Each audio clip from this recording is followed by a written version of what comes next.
இன்னைக்கு நம்ம காக்கா கதை பார்க்க போறோம். வாடா நம்ம ஈரக்குள்ள போறோமா வாடா.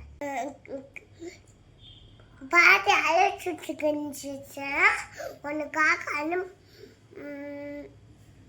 அது அண்ணன் கூட்டிக்கு போயிடுச்சு. அப்புறமா ஒன்றுக்குள்ள எண்ணெய் காக்கா காக்கா அதிகமாக அழாக்கி எனக்கு அதான் ஒன்று பார்த்து பாயா அப்படின்னு சொல்லிச்சு. அப்போ ஒன்று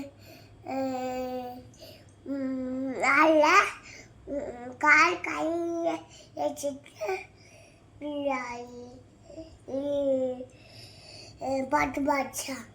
அப்புறமா காக்கா ஏமாந்து போயிடுச்சு. சரி எனக்கு பிடிச்சினா